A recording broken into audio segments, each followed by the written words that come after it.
हम अपनी जान के दुश्मन को अपनी जान कहते हैं। हम अपनी जान के दुश्मन को अपनी जान कहते हैं। मोहब्बत की इसी मिट्टी को हिंदुस्तान कहते हैं, हिंदुस्तान कहते हैं।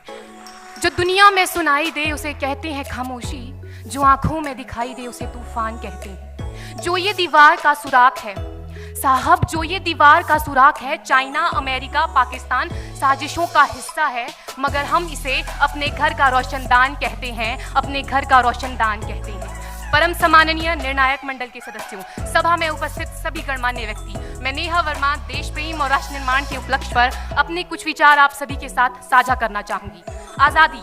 आज़ादी का असली मतलब वही समझ सकता है जिसने कभी गुलामी की हो। हम सौभाग्यशाली हैं कि हमने स्वतंत्र भारत में जन्म लिया।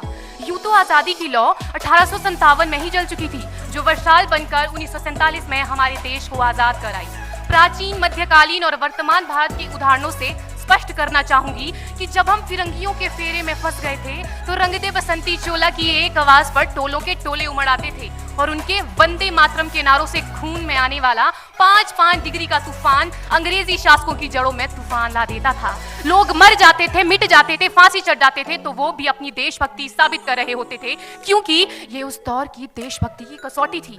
उसके बाद 62, 65 और 71 के युद्धों में अपना सुहाग गवा देने वाली औरत, जब घर के हालात ये हो जाया करते थे कि प्यार भी भरपूर गया, मांग का सिंदूर गया, नन्हे नौनिहालों की लंगोटियां चली गई, छोटी छोटी बेटियों की चोटियां चली गई, बाप की कमाई गई, भाई की पढ़ाई गई, ऐसा एक विस्फोट हुआ पता ही चला नहीं, पूरे जिस्म की ही कई बोटियां चली गई। और आपके लिए तो एक आदमी मरा है साहब, किंतु मेरे घर की तो रोटियां चली गई, मेरे घर की तो रोटियां चली गई वाले हालात पैदा हो जाने के बावजूद भी एक माँ अपने बेटे को सरहद पर दुश्मनों की धज्जियां उड़ाने के लिए भेज देती थी और उसे पत्र लिखाकर ये भेजा करती थी कि अम्मा ने खत लिखा है बड़े ही चाव से, पुत्र मेरे ना घबरा जाना, 1 इंच भी पीछे ना हटना, चाहे इंच इंच कट जाना, चाहे इंच इंच कट जाना। इस तरह पूरा परिवार अपनी देशभक्ति साबित कर रहा होता था।